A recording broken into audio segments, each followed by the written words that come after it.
दूं कि वो तशरीफ लाएं।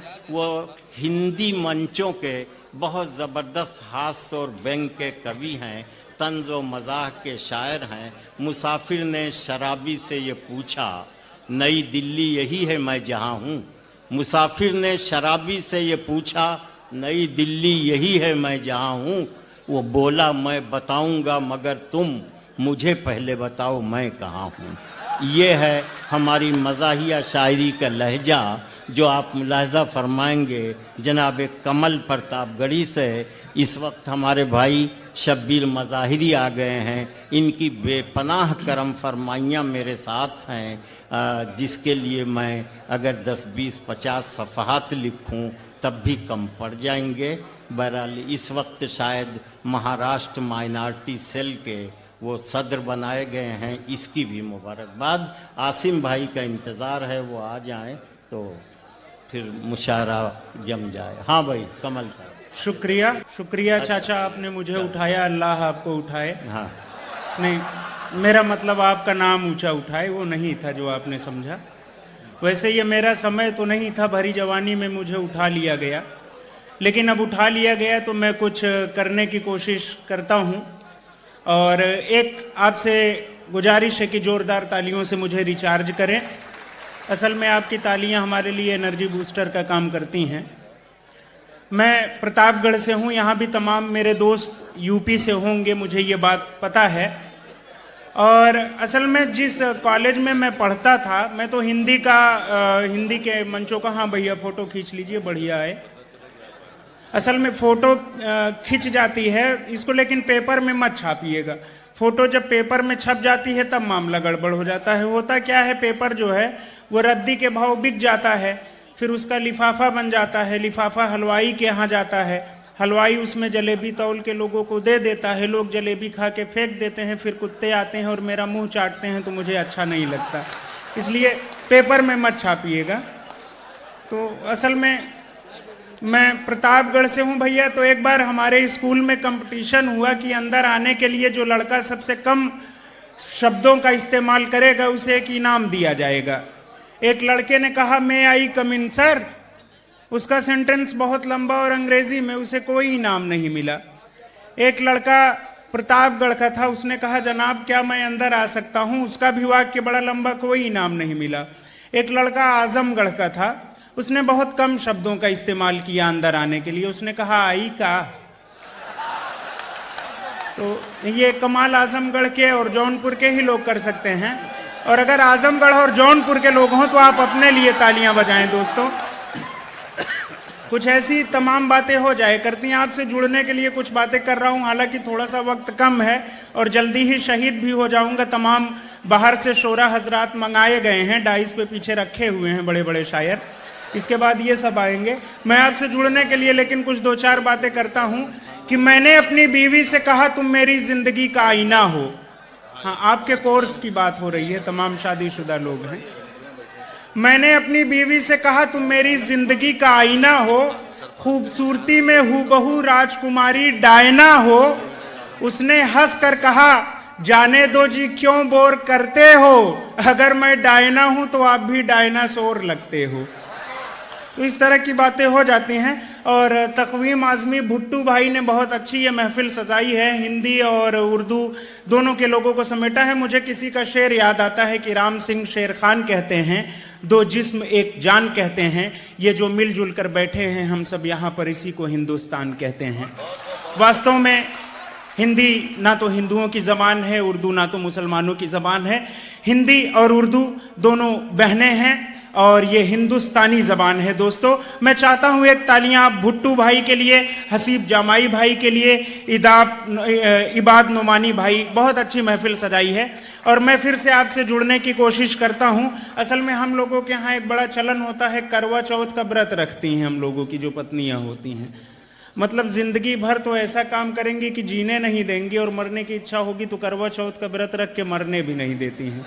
तो रोज नया एक जख्म जख्म भरने भी नहीं देती, रोज नया एक जख्म जख्म भरने भी नहीं देती, कान पकड़ती मन का कुछ करने भी नहीं देती, फरमाइश पर फरमाइश जीने नहीं देती है, और करवा चौथ का व्रत रख के मरने भी नहीं देती है, और करवा चौथ का व्रत रख के मरने भी नहीं देती। एक मैं और अपनी भाषा में आपको सुनाता हूं, प्रतापगढ़ की भाषा में। तमाम लोग यहाँ अवधी और भोजपुरी समझने वाले लोग होंगे, मुझे ऐसा लगता है।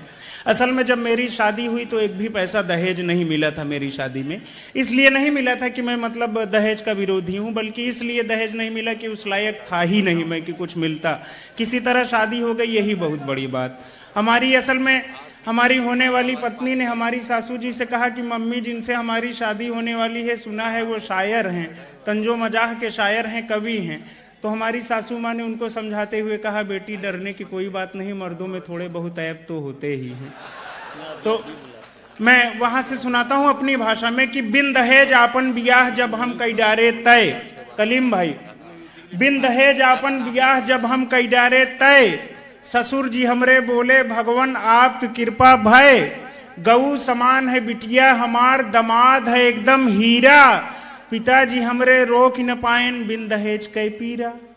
बोले सही कहा हो समधी जी, बड़ा अनोखा मेल है, लड़की अगर गऊ है तोहरित लड़कऊ हमरा बैल है। लड़की अगर, तो इस तरह की तमाम जो है बातें होती रहती हैं। असल में शादी वादी तो मामला है ही है झंझट का। काश इसमें भी लोन का सिस्टम होता, लोन लेके शादी वादी की जाती, और लोन ना भर पाने पे बैंक वाले बीवी उठा ले जाते तो भगवान कसम सारी दिक्कतें खत्म हो जाती। लेकिन इसमें ऐसा कोई सिस्टम नहीं है दोस्तों। अच्छा, उसमें भी सबसे बड़ी बात ये कि लोग कहते हैं कि औरतों को सताया जा रहा है, औरतों के अधिकारों को उसका हनन किया जा रहा है, उनको दबाया जाता है। लगता है जैसे भगवान ने इन्हीं को बना के भेजा है हम लोगों को, जैसे मर्दों को नेट से कहीं से डाउनलोड कर लिया गया है। तो सब ये अपने हक की बात करती हैं कि लोग कहते हैं कि औरतों को सताया जा रहा है, लोग कहते हैं कि औरतों को सताया जा रहा है, उनके अधिकारों को दबाया जा रहा है। मैं अपनी बेगम को क्या सताऊंगा जनाब, अपने ही घर में मैं खुद सताया जा रहा हूं। वो अंग्रेजी की क्लास में एक बार जरा सा हाथ दबाया था, आज 6 साल से पैर दबाए जा रहा हूं। तो ये यहाँ पे थोड़ा सा दिक्कत हो जाती है।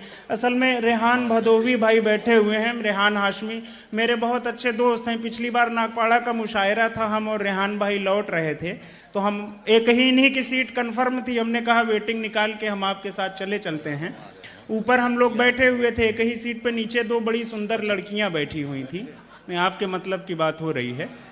तो उसमें से दोनों लड़कियां आपस में बात कर रही थी कि तुम्हारी शादी हो गई है। उसने कहा नहीं। उसने चॉइस पूछा कैसे लड़के से शादी करोगी।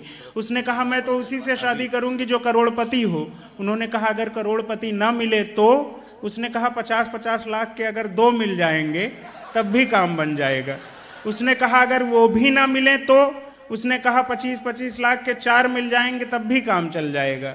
उसने कहा अगर वो भी ना हो तो? उसने कहा 10-10 लाख के 10। ऊपर से रेहान भाई कहे मैं सोने जा रहा हूं, जब मामला 100 रुपए तक पहुंच जाए तो मुझे भी जगा देना।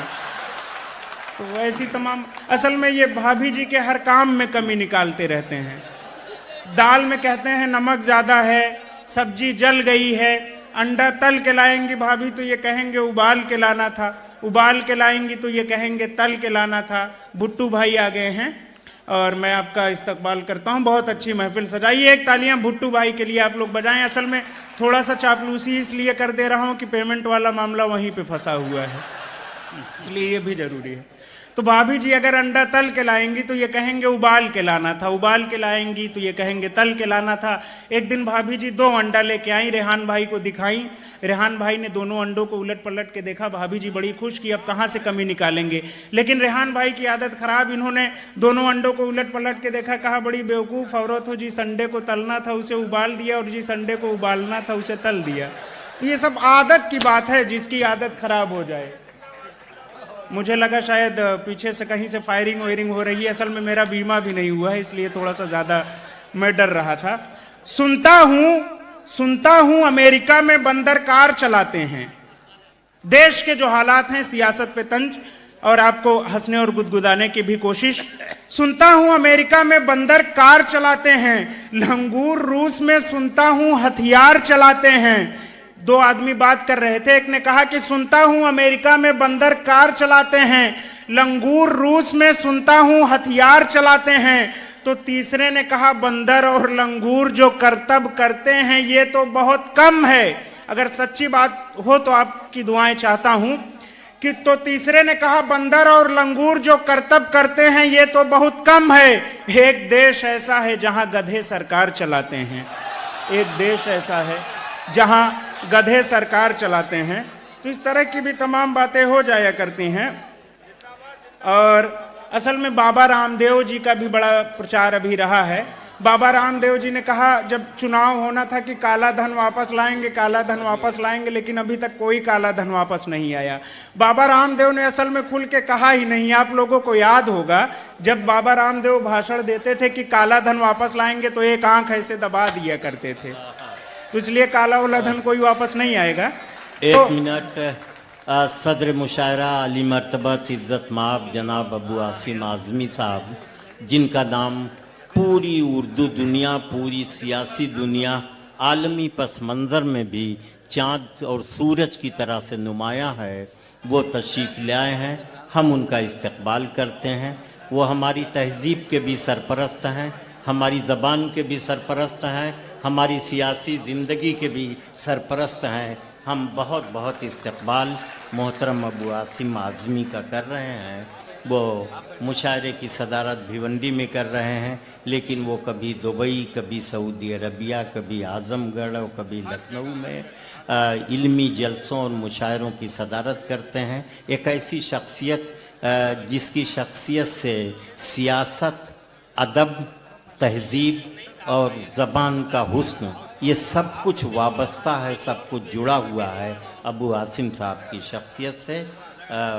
माइक पर कमल प्रताप गढ़ी अपनी शायरी सुना रहे हैं। बस अब मैं अपनी आखिरी कविता आपको सुनाकर उसके बाद शहीद हो जाऊंगा, क्योंकि जैसा मैंने पहले भी कहा था कि बाहर से तमाम बहुत अच्छे अच्छे शोरा मंगाए गए हैं और पीछे रखे हुए हैं। अच्छा। तो मैं एक सेकंड का एक ऐलान। देखिए, बड़ी शख्सियतों के की आमद का कोई न कोई फ़ायदा अवामी तौर पर भी पहुंचता है। आसिम भाई के हुक्म से ये मुशायरा आम किया जा रहा है। जो लोग बाहर हैं, किसी वजह से पास नहीं हासिल कर सके, वो अंदर आ सकते हैं, लेकिन पूरी तहज़ीब की हिफाजत के साथ अंदर आएँ। जो लोग बाहर हैं, रिजवान मिस्टर साहब आ गए, उनका भी इस्तकबाल। मैं एक बार फिर सब लोगों का, शोएब खान गुड्डू साहब, सरपरस्त हमारे दो हैं, शाहिद बिसमी साहब, फैज़ भाई इनका, रिजवान मिस्टर साहब, तक़वीम आज़मी भुट्टू साहब, इबाद नोमानी, इरफान अंसारी, सैयद अली अशरफ, तारिक फ़ारूक़ी, इन दोस्तों और करम फरमाओं का शुक्रिया अदा करता हूँ, उनका इस्तकबाल करता हूँ। हाँ भाई, अब मैं आखिरी अपनी कविता पढ़ के अपनी जगह लूँगा। एक जोरदार तालियों से मुझे आदेश दें। अच्छा, ये सोचिए कि जिस समय बाबा रामदेव सलवार सूट पहन के भाग रहे थे रामलीला मैदान से, अगर उस समय कहीं उनको आशाराम बापू देख लेते तो क्या होता। अगर रामलीला मैदान से सलवार सूट में भागते हुए रामदेव को आशाराम मिल जाते और उनके दिल में मोहब्बत के फूल खिल जाते, या गलती से आशाराम थोड़ा कंफ्यूज हो जाते, तो भगवान कसम बाबा रामदेव के सारे बल्ब फ्यूज हो जाते। बाबा रामदेव के सारे बल्ब फ्यूज हो जाते। के बाद मेरी फिर से पैदाइश हुई है। असल में मैं बात कर रहा था रेहान भाई की, शहजादा कलीम भाई की। बहुत अच्छे और बहुत, भगवान कसम बहुत अच्छे लोग ये हैं, सब हैं, बहुत ही अच्छी शख्सियत बैठी हैं। एक बार मैं गया कलीम भाई के यहाँ, तो वो अपना दरवाज़ा उखाड़ लिए थे। घर का ताला लगा हुआ था, ताला लगा हुआ ही दरवाज़ा उखाड़े थे और उसको लाद के कहीं ले जा रहे थे सिर पे। मैंने कहा कलीम भाई, आपने अपने घर का दरवाज़ा क्यों उखाड़ लिया? उन्होंने कहा कमल भाई, इस दरवाजे की, इसमें जो ताला लगा हुआ है उसकी चाबी कहीं थी है, तो मैं चाबी बनवाने ले जा रहा हूँ। मैंने कहा कलीम भाई, मान लीजिए कहीं से चोर और घुस आए तो? उन्होंने कहा पागल हो क्या यार, चोर कैसे घुसेगा, दरवाजा तो हमारे ही पास है। तो ऐसे कलीम भाई हैं। मैं एक दो और सुनाता हूँ कि पत्नी को 2 थप्पड़ मारने के बाद पति बहुत पछताया। पत्नी को 2 थप्पड़ मारने के बाद पति बहुत पछताया। बड़े ही प्यार से उसने अपनी पत्नी को समझाया, तुम्हें पीटना मुझे बहुत अखरता है, पर आदमी उसे ही पीटता है जिससे वो बहुत प्यार करता है। इतना सुनते ही पत्नी भी जोश में आ गई और वो भी 2 बेलन 4 लात 25 डंडे पति को जमा गई और हंसकर बोली, ये अलग बात है कि मैं इजहार नहीं करती, पर आपको क्या लगता है मैं आपको प्यार नहीं करती। तो इस तरह की बातें हो जाया करती हैं। मुझे आदेश दें क्योंकि बहुत ज्यादा शायर हैं, थोड़ा सा दबाव है और बाद में इंशाल्लाह हो सकता है मैं आपके बीच में फिर आऊं। आप सबको नमस्कार, अस्सलाम वालेकुम।